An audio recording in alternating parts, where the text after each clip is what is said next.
Hey, Mike here. I just wanted to let you know that you can listen to Dark Poutine early and ad-free on Amazon Music, included with Prime. You're about to listen to a historical episode of Dark Poutine. After episode 149, you will find Scott is no longer with the show. In an effort to maintain continuity and offer listeners as many episodes as possible, we are leaving the episodes in which he co-hosted intact. Thank you.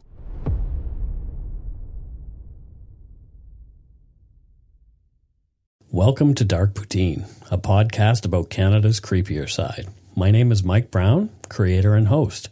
With me is my good friend, co-host, and underemployed sound engineer, Scott Hemingway. Say hello, Scott. I love you all. No, you don't. I do. Okay. Well, we have a little bit of an apology to make. I don't know. Dear Edmonton listeners, although we stand by our last podcast, we hope we did not offend you too badly with what we said about your fine city. We think the Flames suck too, just so you know. So anyway, we actually got an email this week. Woohoo! Yeah, right? Here's a shout out to Carrie P. from Northeast Arkansas. She sent us a hello via email at darkpoutinepodcast@gmail.com. She said, just wanting to say love with capital Love, the podcast. The Halifax explosion episode was amazing. I didn't know that much about it, and it was very informative. Keep up the good work. Lots of exclamation points. Can't wait to hear the next episode. And Scott, you're the best. Oh, no. You're so funny. She didn't say that. Hilarity. No. I love you, Scott. Narcissist. Thanks so much, Carrie. We're so grateful that you're listening. We really do want to cover creepy Canadian things that some folks may not know a lot about, even other Canadians, and particularly creepy Canadians, like me. And me. Right. We'll do some cases that people may be more familiar with too, but we'll always add our own twist. So let's get to it. Dark Poutine is not for the faint of heart or squeamish, as our content contains mature themes, harsh language, and graphic descriptions of violent crimes. Listener discretion, and often a sense of humor, is strongly advised. Your hosts are in no way experts on any of the topics we present, nor are we professional journalists. We just want to entertain you with the stories we tell. Put on your toque, grab a double-double, and a Nanaimo bar. It's time to scarf down some Dark Poutine.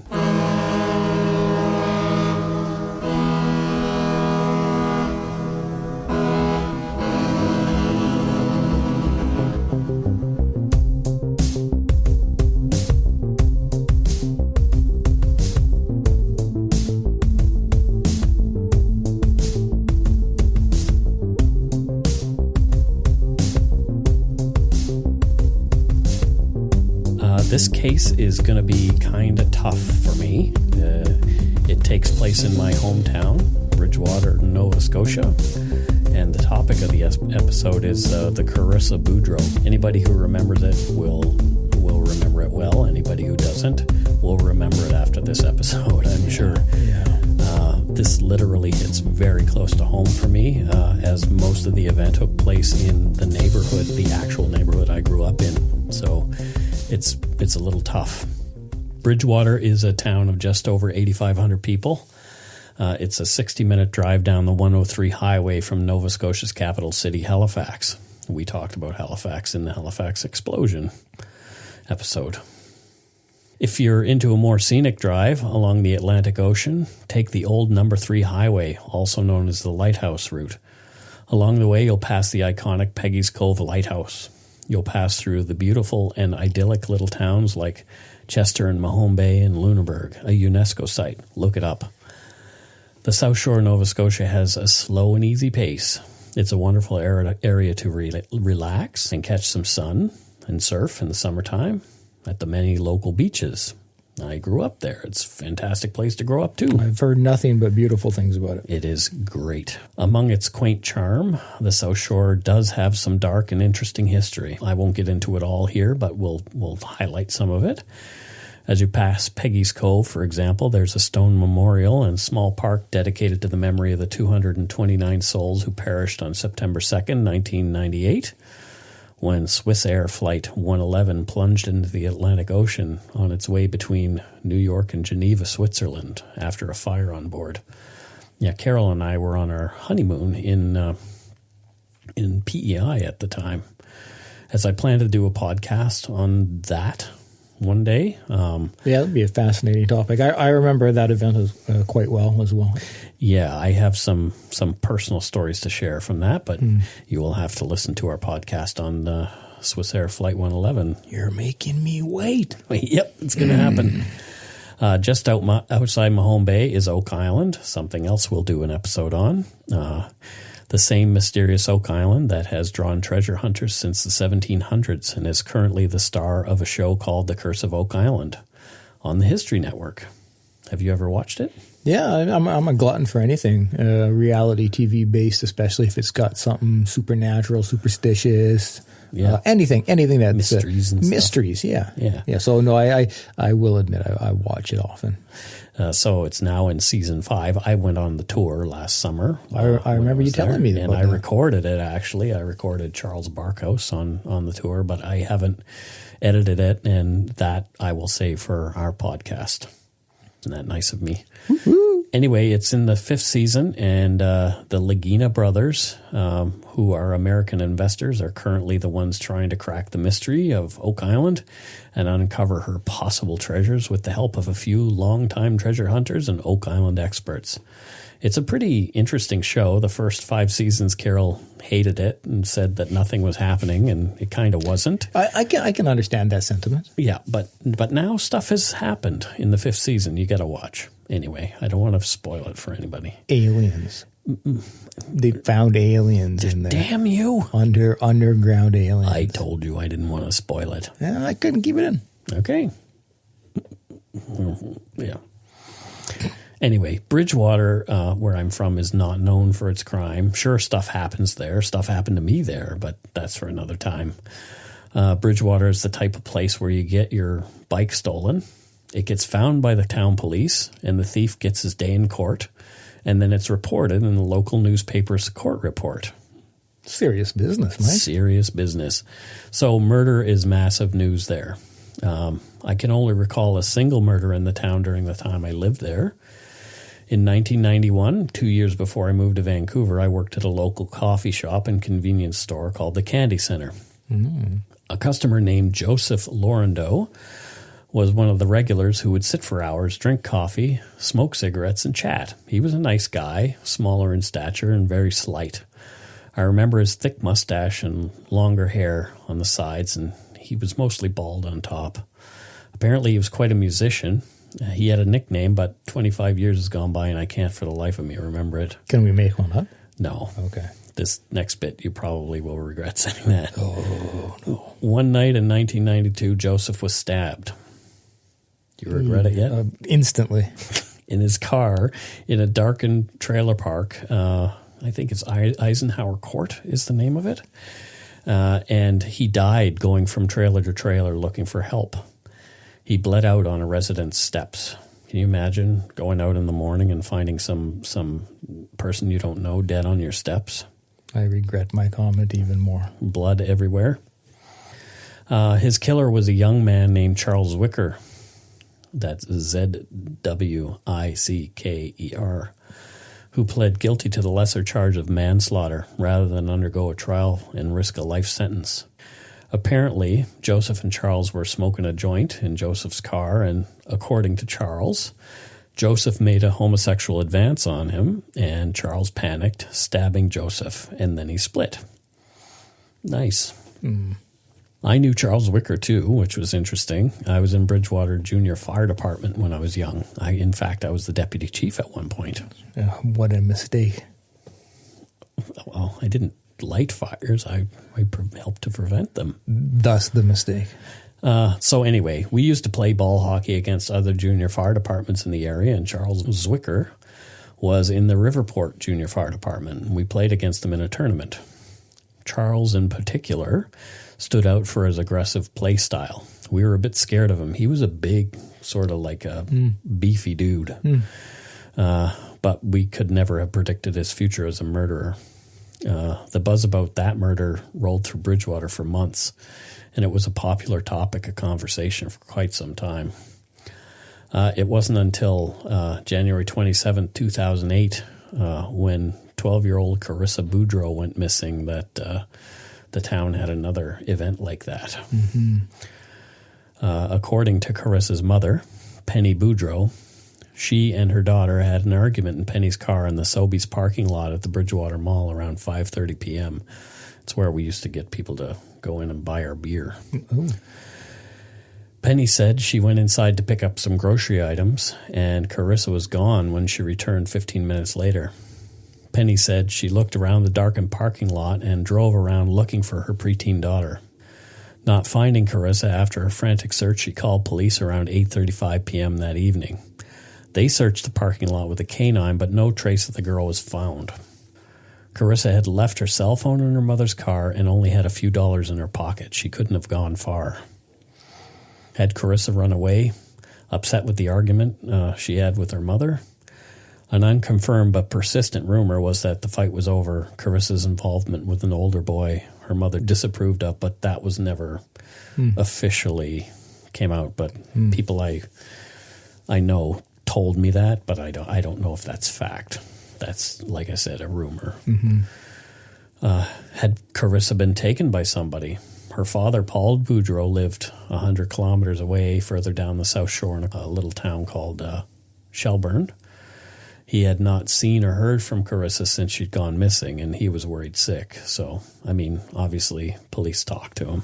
Yeah, step one is always look at family. Yeah, and have conversations. Maybe she's just there, right? Like maybe she just took off. Yeah, maybe she was just upset over the argument and wanted to go live with her dad now. Hang out with dad. Yeah. Yep. No one knew for sure, but the assumption was that Karissa was pissed off at her mother and took off to be with friends.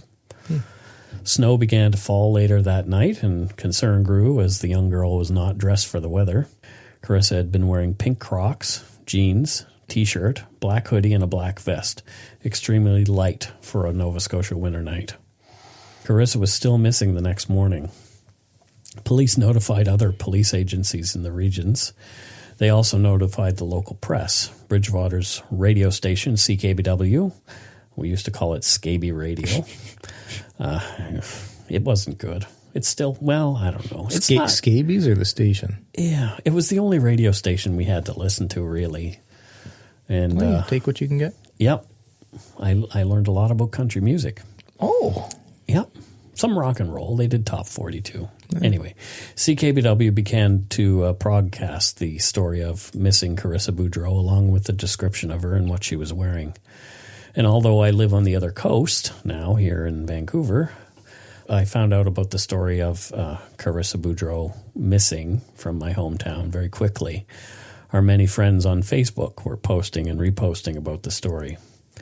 Most of the folks I know back there were parents by the time, and they were horrified at the thought that a child had gone missing in that small town. They wanted to help find Karissa, of course. I personally became obsessed with the story because it was all happening very close to where I was from. That personal connection will really have things stand out for you. It absolutely did, as we'll find out here. Karissa lived in an apartment building on Jubilee Road, about 300 meters from my mom and dad's place. I knew the apartment complex well. I had frequented it in my darker days. It was at times called Little Harlem, but not because of anything racist or anything like that. The apartment buildings were filled with lower-income families struggling to get by, many of who were receiving monthly welfare checks. So it was more classist than racist. Not any better. But. Yeah. Anyway, so Karissa was missing. On January 29th, 2 days after she was last seen in the mall parking lot, her mother, Penny Boudreau, with her boyfriend, Vernon McCumber, at her side, comforting her, took part in a press conference hosted by the Bridgewater Police Department. In this audio clip, Penny Boudreau explains why she and Karissa were out that evening, and then she makes an impassioned plea for Karissa to come home or contact her family. I took her for a drive that day just to try to have a heart-to-heart with her in a place, like in a car. She can't get away and slam her door, which she usually does to me. Her grandparents are looking for you. All of us are. I don't know where you are, but just come home or call or something, please. All your friends are looking for you, and we're all worried. We just want you home safe. Thank you for coming today. Penny said she and Karissa had argued over typical teenage things, nothing out of the ordinary. At the same time, in Hebbville, about a kilometer or so from the apartment that Karissa lived in with Penny and Vernon, volunteers in the Lunenburg County Ground and Search and Rescue were hard at work scouring the area off William Hebb Road after someone called in with an ominous tip. I remember William Hebb Road as an isolated dark dirt road off Bridgewater's Pine Street. There were no street lights. We used to go up there, off in one of the logging roads, to drink alcohol and other things that teenagers do when we were underage. The police rarely came up there and never caught us. The road was so under-traveled that the son of a family who we were close with had committed suicide in his car there, but was not found for some time. Eesh. The tipster, a local resident driving along, noticed something pink near the road. Remembering that Karissa had been wearing pink Crocs, he pulled over and discovered that it was in fact a size 8 pink Croc that he'd seen. Police began to suspect foul play, but held back this evidence from the public. On January 30th, posters with Karissa's face and details regarding her disappearance were put up all over town. The rumors and speculation were already swirling. Maybe Karissa had not run away at all. Was she even still alive? On January 31st, the weather improved. 2 police officers took to the air in a Department of Natural Resources helicopter, combing the area near the Bridgewater Mall situated on the banks of the Lehave River. As well, they looked at the woods around the town and up and down the 103 highway. There was still no trace of Karissa Boudreau. On February 1st, police held another press conference with Penny Boudreau, making more pleas for her daughter or anyone who might know where she is to reach out. Penny said, "I'm trying not to think the worst. It's plain and simple hell. Not knowing where your kids are is horrible." Sergeant John Collier of the Bridgewater Police said, "We've had some sightings. We have not been able to conclusively say that it was her. Investigators are also probing the possibility of foul play, including interviewing family members and trying to determine when Karissa was last seen by someone outside the immediate family. This has been a criminal investigation almost from day one. That would be standard operating procedure for any police agency where the circumstances are a mystery.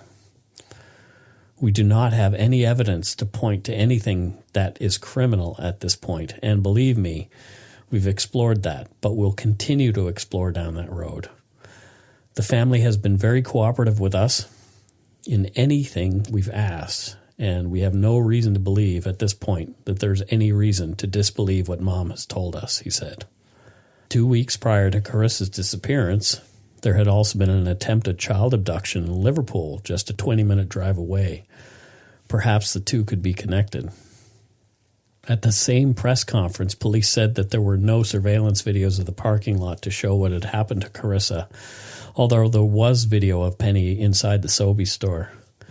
The Bridgewater Police, RCMP, and volunteer searchers continued to look for the missing girl. People began to fear the worst. Investigators had also spoken with Karissa's friends and other family at home in Bridgewater and in Shelburne, where her father lived. Her MSN account and Facebook were being monitored, but there was no activity. On February 6th, RCMP divers took to the Lehave River near the Bridgewater Mall, searching thoroughly. They came to the conclusion that Karissa Boudreau was not in the river. Over the week, around 13,000 people had joined Facebook groups dedicated to the search of Karissa, myself included, and details of her disappearance were shared thousands of times. I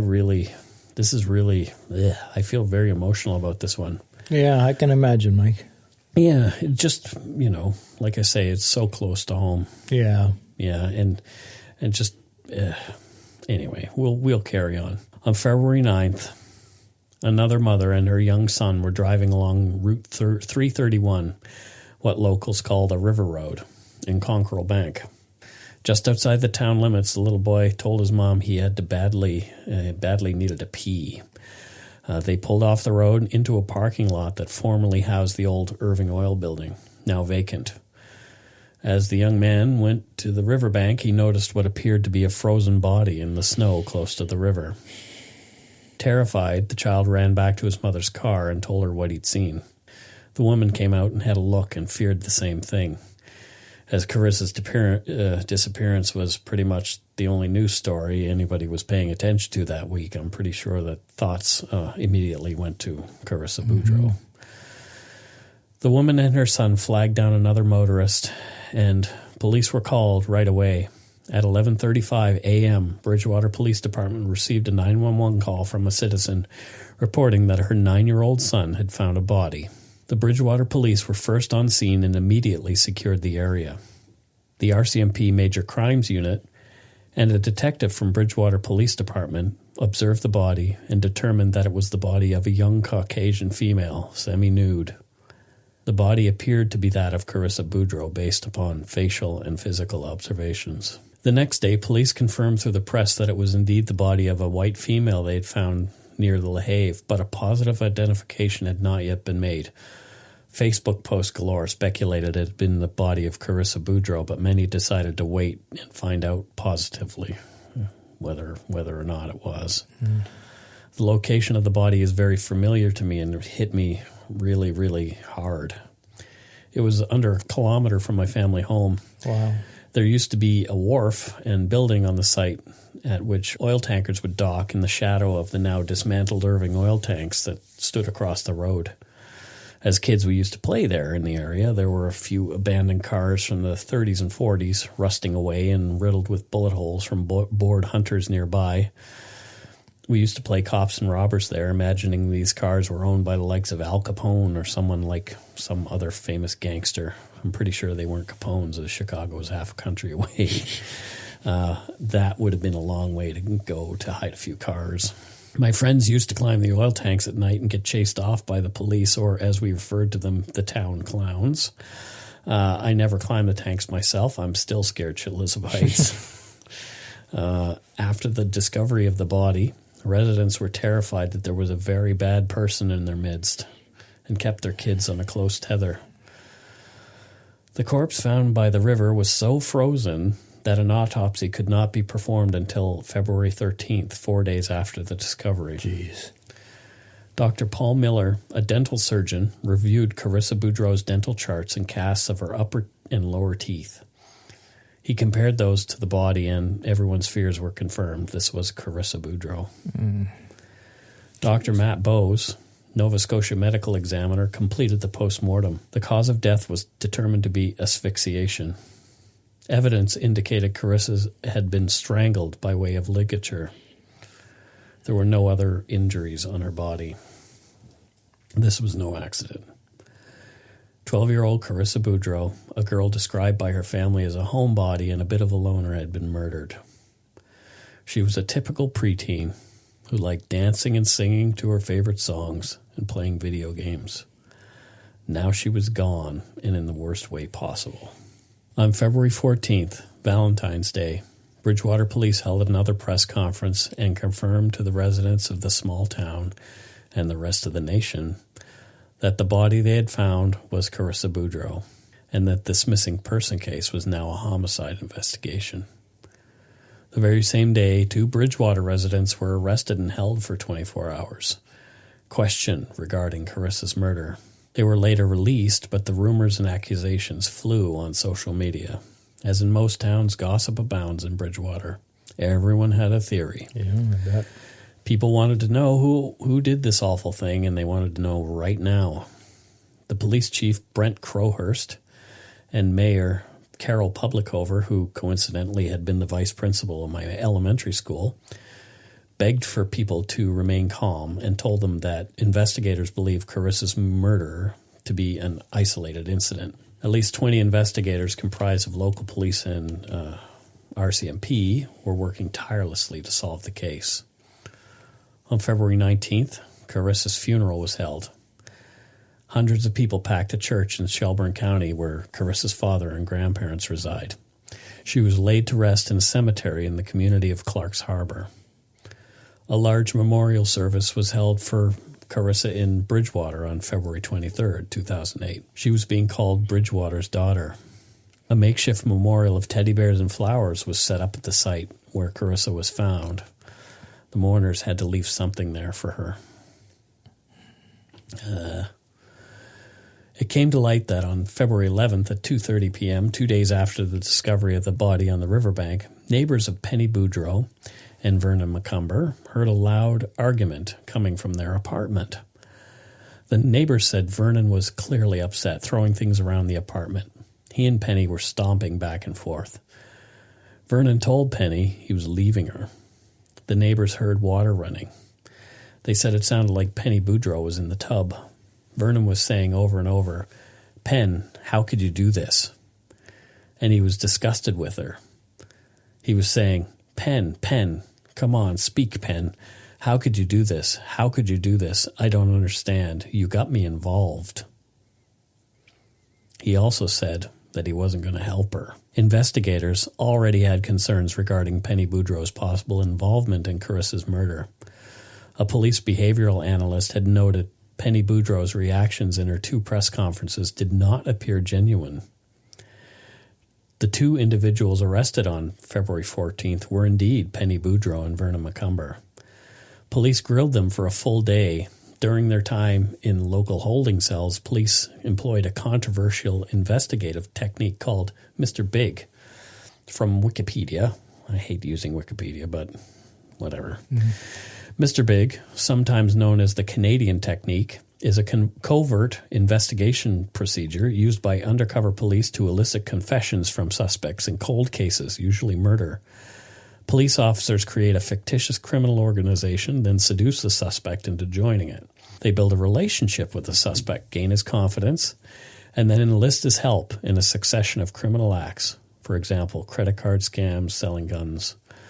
Once the suspect has become enmeshed in the criminal gang, he is persuaded to divulge information about the specific crime under investigation.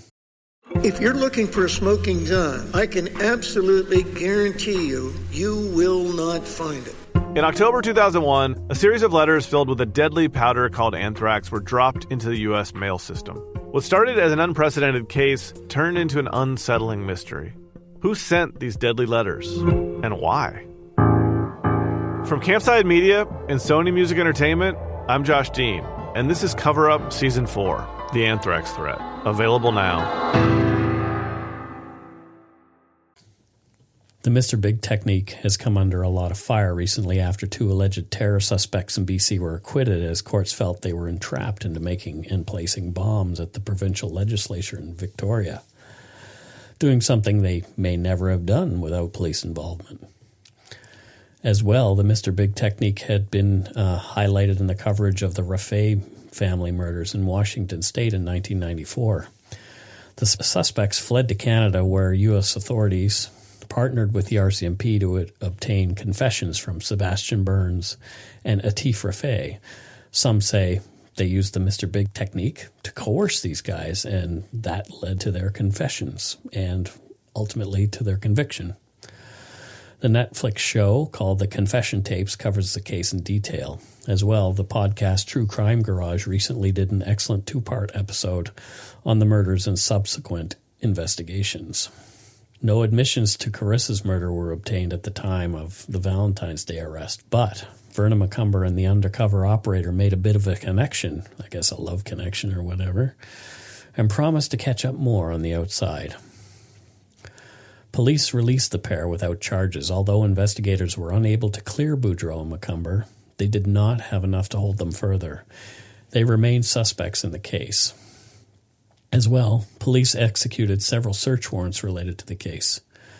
One was at the Jubilee apartment where Boudreau and McCumber lived with Karissa. Neighbors also said that police removed Ms. Boudreau's car, the red Neon she had been driving the night of Karissa's disappearance. Almost halfway between my parents' house and the Jubilee Apartments is the local swimming pool I used to haunt almost daily as a kid in the summertime. The pool was just up through the woods behind our house and past the museum through the park. It was so close that our cat, a tabby named Frisky, used to crawl under the fence and hang out watching people swim. She was like the swim team mascot of the successful Bridgewater Barracudas. My sister swam for them throughout her childhood and into her teens. Frisky even showed up in a few Barracudas team photos in the 80s. Crazy cat. On February 25th, 2008, a local resident was at the playground right next to the pool. He checked a garbage can there for recyclables and saw what he thought to be a pink sandal. He returned home, and his fiancée and he had a little bit of a discussion about what he'd seen. Having been interested in the Boudreau case, the woman remembered that Karissa had been wearing pink Crocs. The two returned to the bin and found it was a pink Croc. They called police, who arrived, took photos, and retrieved a left size 8 pink Croc, a black hoodie, and a black vest. The citizen said these items had not been in the bin when he checked a month prior. The Croc matched the right one found on William Hebb Road. DNA evidence would later prove conclusively that the items belonged to Karissa Boudreau, but this evidence was holdback evidence to weed out false confessions and hopefully identify a killer. On the same day, February 25th, 2008, Vernon McCumber again met with the man he'd met in a lockup on Valentine's Day, who, unknown to him, was an undercover cop. The operative was wired for sound, and a conversation between he and McCumber was recorded, in which he offered Vernon some easy work for his crime syndicate. In Canada, it's not illegal for you to record conversations you're having with others, even if the other person hasn't consented. These recordings can be used as evidence in legal proceedings, but you cannot record a conversation you're not participating in without legal authorization. So they could record Vern to their heart's content as long as one of them was the one who was doing the recording. Yeah, interesting. Yep. Over the ensuing weeks, the RCMP undercover operator met with McCumber numerous times, involving Vernon in various small crimes, thus gathering his trust, the typical Mr. Big technique. Mm-hmm. On April 1st, 2008, Penny and Vernon left the Jubilee Apartments and moved to Halifax.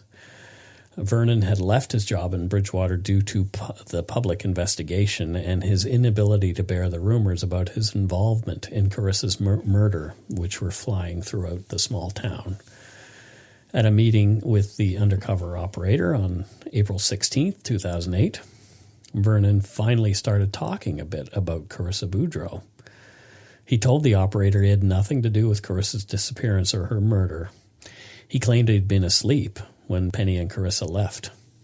He went on to tell the operator that he thought Penny Boudreau was responsible for Karissa's death and that he only stayed with her to keep her close so she would not point the finger at him for the crime. Ugh. Class. On May 3rd, the undercover operators told Vernon they needed the help of a female for a job and suggested Penny Boudreau. They asked him to run it by her to see if she was interested.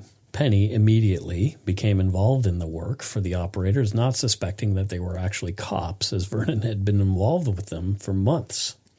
So again, like here we are doing that Mr. Big thing. They gain your trust completely and then get you to do stuff. Yeah, it's an effective but kind of questionable tactic. But it's interesting. I guess if somebody's not a bad person, they may not get involved at all. Yeah, it's controversial. Yeah. The tactic. Yep. On May 8th, 2008, on the 3-month anniversary of the discovery of Karissa Boudreau's body, local media outlets were reporting that DNA evidence was assisting police in their search for Karissa's murderer. Penny Boudreau was visibly upset in her subsequent meetings with the undercover police, worrying about what cops knew and the fact that her place of work had been revealed in the news reports really bothered her. Little did she know she was already talking with the cops. Yeah. But, I mean, I mentioned to you when we were going over this before how I feel like maybe they released that to put the pressure on her, to maybe maybe upset her a little bit and get her talking? Oh, I have no doubt. It's a very, very smart strategic tactic a lot of law enforcement will use, especially when you've got somebody embedded in the social circle of the said criminal. Yeah. When you put something out in the media like that, the criminal will often react, panic, start watching their back. And so if you have somebody who can be there and observing it, it's a brilliant tactic. Yeah, it's interesting. Anyway, on May 14th, 2008, Penny Boudreau met with the undercover operators again. She made a comment this time that she wished the police exhibit vault would burn down or blow up. I wonder why she did that. Just emotion. Yeah. Based on evidence to this point, on June 2nd, 2008, investigators obtained permission to intercept Penny Boudreau's private communication for 60 days. This meant police could tap Penny's phone and possibly intercept email and social media communications, but it's not been made public how much they did. On June 11th, 2008, Penny met with yet another undercover operator who said he had connections and was capable of making her problem disappear. This man claimed to be the head of the crime syndicate that she and Vernon had been working for. So this was Mr. Big. Here we go. He really needed to know that she was trustworthy prior to going ahead and assisting her. She had to tell him the whole story about what happened with Karissa. What do you think she did? Oh, I think she goes along with it. Yeah. Yeah. Penny told the undercover investigator the following, and this is all taken from the statement of facts from records at Penny Boudreau's trial. So you can see where this is going. Note, this is actually going to be kind of tough for me to read. The events that we are about to describe are extremely graphic, and listener discretion is again strongly advised. I'm reading kind of verbatim from the statement of facts, and it's heavy. It's pretty heavy. So here goes nothing. Penny Boudreau and Vernon McCumber were having issues because of Karissa. McCumber actually gave her an ultimatum to either pick him or Karissa. Boudreau states that Vernon McCumber had nothing to do with the murder and that it was she who strangled Karissa. Boudreau said it was Sunday, January 27, 2008, the day she killed Karissa. Boudreau said she and Karissa went out for a drive around 3 or 4 p.m. They drove for a couple hours to Lunenburg and back and were talking. She felt things got a little out of hand and both of them were angry. Boudreau said she did what she had to. Boudreau drove to the Sobeys parking lot around 5:30 p.m. and went in to get some juice and bacon. Karissa was still in her vehicle, alive. She called McCumber to tell him that Karissa was not in the car when she came out of the Sobeys. She left a message on the phone. She returned to her car, put the groceries in the trunk. While she did this, she grabbed a piece of beige twine and put it in her pocket as she knew she had to do away with her.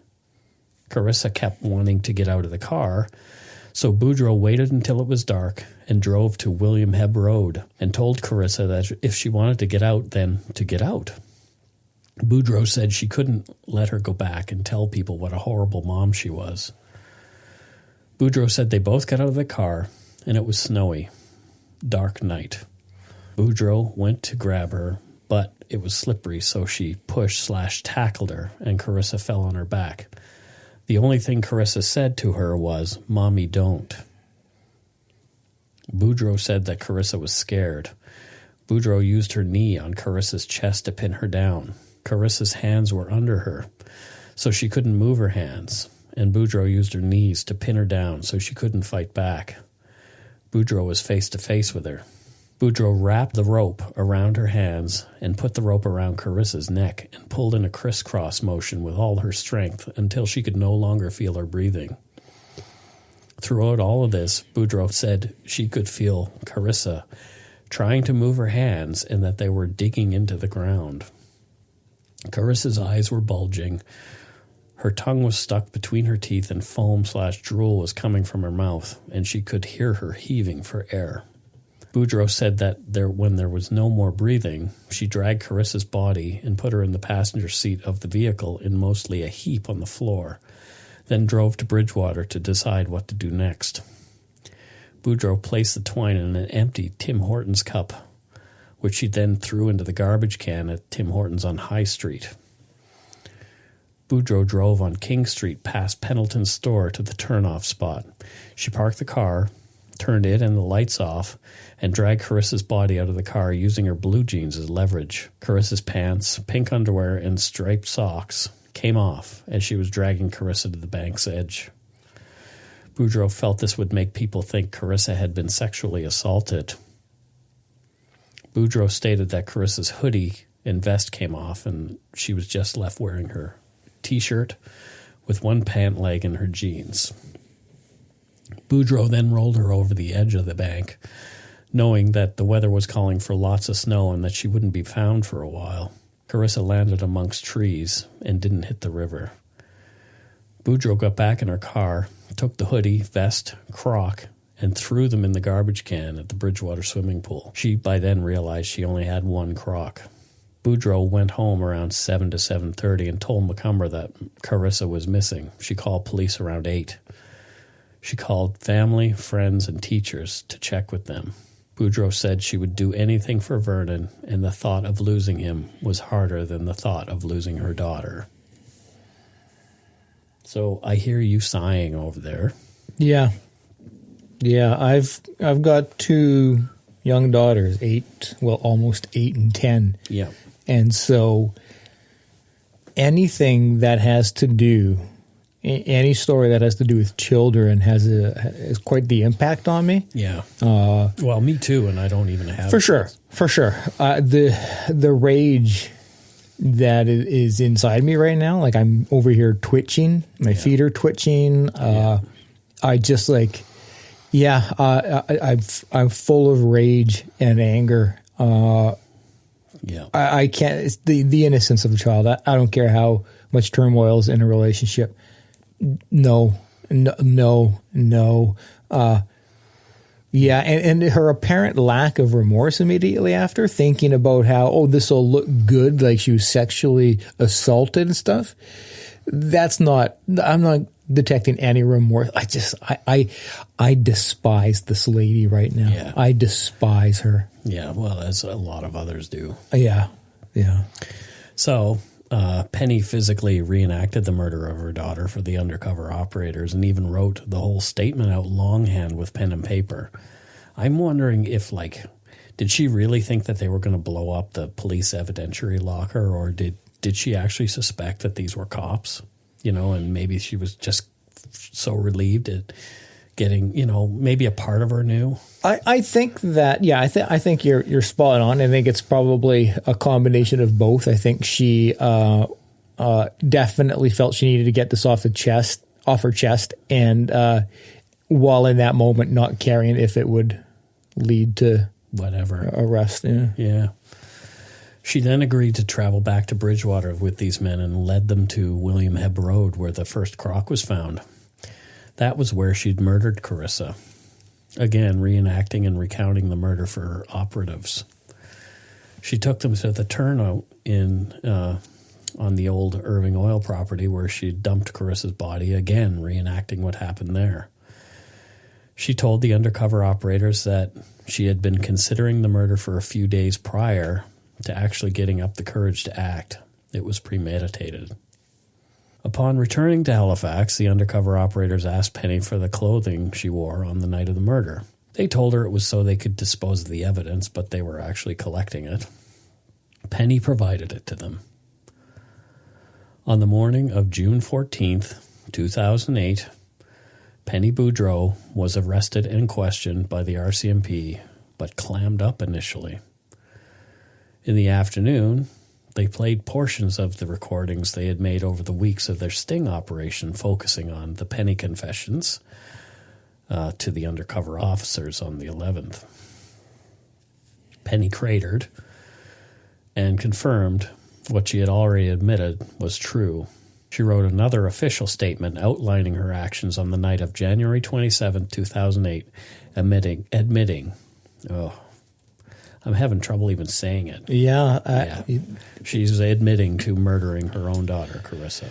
Yeah, we did. We did say this was heavy. Yeah. Penny also handwrote a letter to her murdered child expressing her feelings about having committed the crime. I don't know what... Did the police initiate that?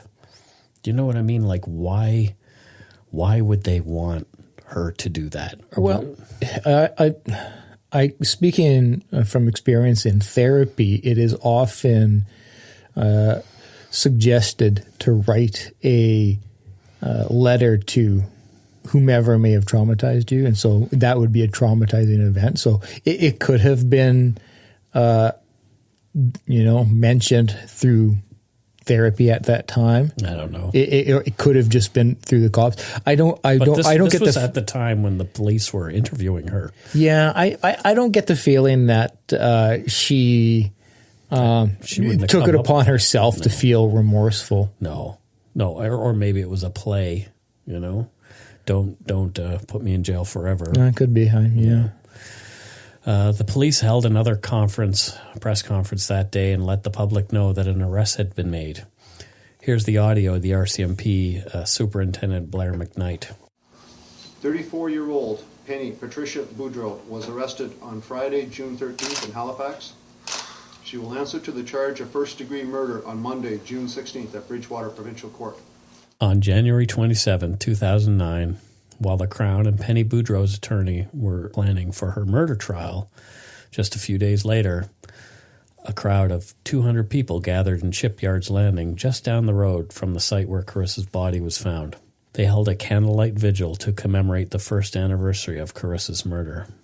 On January 30th, 2009, Penny Boudreau pled guilty to the lesser charge of second-degree murder. Although she had planned the crime, prosecutors agreed with the defense attorneys that a lengthy trial would put the family and the community through even more grief, and no one wanted that. The presiding judge stated, "The guilty plea is a public expression of responsibility for taking the life of another human being. In doing so, she has saved the considerable state resources, but more importantly, she has prevented further suffering to the community and, most importantly, suffering to Carissa's true family and friends.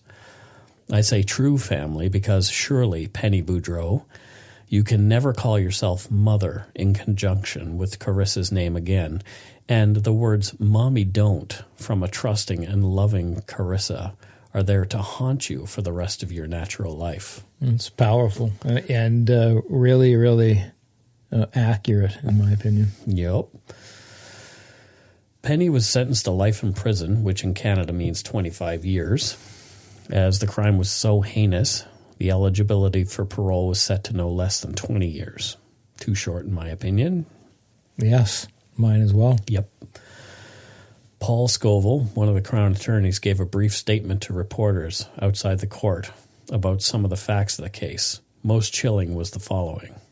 She was alive and well when she was at the parking lot at Sobeys, and when Miss Boudreau made the call to Mr. McCumber and reported her missing. She was still in the car, still alive, and it was from there at the Sobeys that she took her to the Williams Head Road and strangled her. Penny's father, Paul Boudreau, also gave a statement that day. I can't call it anything other than a senseless act. I mean, the options were there, and for a parent to just make that decision, I still can't comprehend it. She had many options. There was many people around her that would have gladly, had I known this was going to happen, I would never ever let her go back. But I mean, what parent's going to try to, say, no, you can't go back and see your mother? The case that had horrified my hometown was over, but Carissa's memory lived on. For at least 5 years after Carissa's death, the older sister of a good friend of mine organized an annual pet food drive to be held on the anniversary of Carissa's murder. Karissa had loved animals and wanted to be a veterinarian one day. I'm not sure this pet food drive is still going on. Yeah, this was a tough one for me, having grown up within a kilometer of the whole event, the murder, where the body was found. Wow. Yeah, it must do some mess with your head a bit because you have such positive memories of a lot of these places from growing up, and Sure. Now you connect those places to a murder. This horrible crime. Yeah, a murder where a mother killed her child. Which just, as I talked about earlier, these are the things that just set me off. Yeah. Like it's, as a parent, and I'm sure, you know, not even having children yourself, you can still recognize how, well, for sure, and how evil it is to kill, especially your own child. well, yeah, and the fact that it happened in my little tiny town of 8,500 people, you know, it really affected some people there. I know quite badly. You know, I remember having Facebook conversations with some of the folks who are parents there, and they were so upset. It was a tough time for everybody. Yeah. Yeah, it's not the first or last time anything kind of weird has happened near my parents' place. I remember one story. The police had to, essentially they chased a guy up to the same road, the William Hebb Road, where Karissa was murdered. So the police were chasing this guy past Mom and Dad's place and up into there's like a quarry up in there, and they had a gun battle with this guy up there. Oh, geez. Yeah, my parents heard, you know, the shooting and all that Jeez. craziness. Yeah, and obviously that guy didn't get out of there alive. He was suicide by cop, I guess. Yeah, I think when you get involved in a gunfight with the police, there's an expectation that you're not going to make it out alive. Yeah, so that's some dark poutine from my very little hometown. Jeez. Yeah. Yeah, there's another couple of cases we might cover from that area. There was I told you earlier, Scott, that there was a couple, the Humes, who were found in their house was on fire, and people had thought at first these people had died of smoke inhalation, but it turned out later that they had been shot, and the house was set on fire to cover up the murder, the double murders. And this was in Dayspring, just across the river from Bridgewater, down toward Riverport. But those murders were never solved. The RCMP even put out another call for, you know, witnesses or whatever. They were looking for people to try to help solve it. So, yeah, just recently. Jeez. And that was in 88. So you were like I was 38? No, I was 19. 38, 19. Splitting hairs. Yeah. If you'd like to learn more about this and other episodes of Dark Poutine, check out our website, www.darkpoutine.com. If you have any story ideas, questions, comments, or just want to say hi, you can reach us at darkpoutinepodcast@gmail.com. Please follow us on Facebook, Twitter, and Instagram, and tell your friends about us. Please subscribe to us on your favorite podcast directory. And if you're so inclined, it would be awesome if you left a 5-star review and comments on iTunes. Every little bit helps. Do it, or I come and get you. Why do you keep saying that? I'm trying to scare. It's my ploy to get us 5 stars. But the content is scary enough. Okay, don't forget to be a good egg and not a bad apple, like Scott. Boo.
I said to my parents, don't trust her. They wouldn't listen. Every family has a secret. Joy Delaney, mother of 4, has gone missing. From the author of Big Little Lies comes a chilling new mystery to W. You are an emotional chaos sinkhole, Amy, and I'm sick of it! Starring Annette Bening. Nobody can break your heart like your own children. And Sam Neill. She will come back. Here we go. Strap in. Apples Never Fall. All new Thursdays, only on W. Stream on Stack TV.